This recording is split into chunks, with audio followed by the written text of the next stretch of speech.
Do you care if I digress to our lightning round? Oh, go for it. You ready? Let's I, go. I believe you have something like 30 goats. Tell me Yeah, about one of your favorites and why. I have a super bossy goat named Dazzler.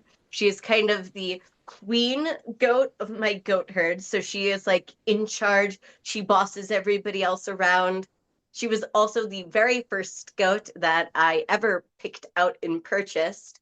She kind of just like burst into the aisle of this barn that I was going to look at goats. And I'm looking at all these other goats, and this one just like very dramatically makes herself known. And they're like, oh yeah, that one. She was wearing a little pirate collar at the time. And it's like, yeah, I want that one. That's a very adorable goat. Yes, please. I will take your pirate goat.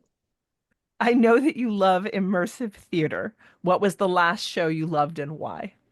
Oh gosh, Sleep No More. It is like the greatest of all time of immersive theater. It was kind of the first to really establish what immersive theater was. It just closed after being open in New York for like 11 years. What do you love about it? Oh, it's just such a cool experience. Rather than sitting and watching a show, you wear a mask and you walk through different staged environments that are just to the same degree of depth of like a Broadway play. And it's just so unique. It's a kind of experience that you can't get out of your head once you've seen it. Sounds cool. I've never been to immersive theater, but I thought that was interesting. I know also that you love old books. What draws you to them? And can you give me a few of your favorite titles?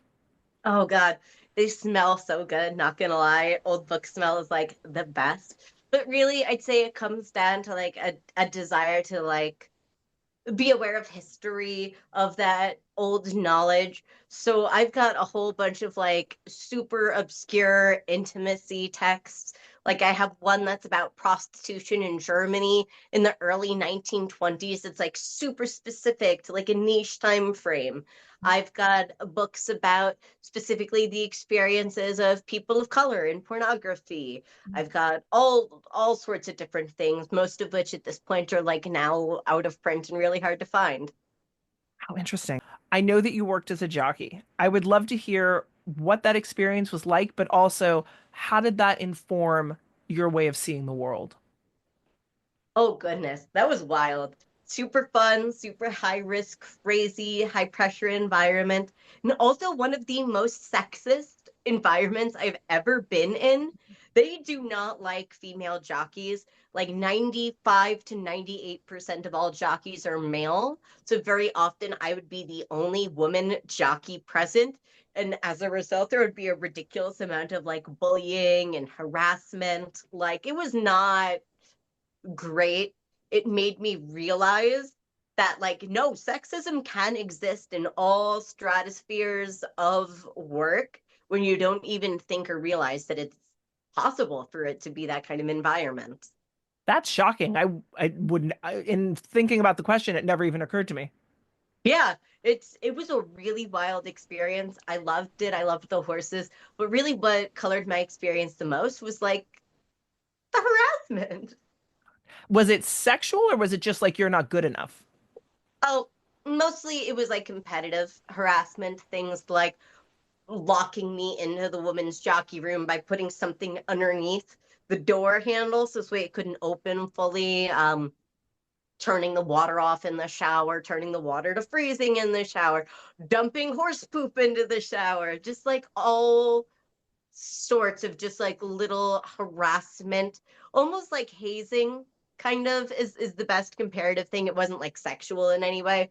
It was mostly just like targeted harassment and hazing, like But working with a horse, like that's like I imagine somewhat like working with a person. Like they are very, very complicated animals.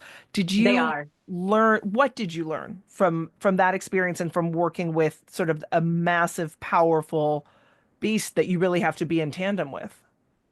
So, like, I've been working with and riding horses my whole life, and very much so, each is an individual. It can be very easy to stereotype horses, be like, oh, all Arabian horses are crazy and hot blooded, and throw these temper tantrums and all ponies are terrible. The smaller they are, the closer to hell. Like you can make these stereotypes about them, but they really don't hold true to the individual animal. And so you can't allow that to inform your experience when working with the horse. Just because one person has maybe perceived ponies to be negative and therefore has allowed themselves to see this pony in a negative way, don't allow that to cover your experience of that individual animal. Get to know them for yourself, Well, which clearly that's very also easy how to see the you, through line to people there. yes, and that's totally how you do your work too. So that makes a lot of sense to me.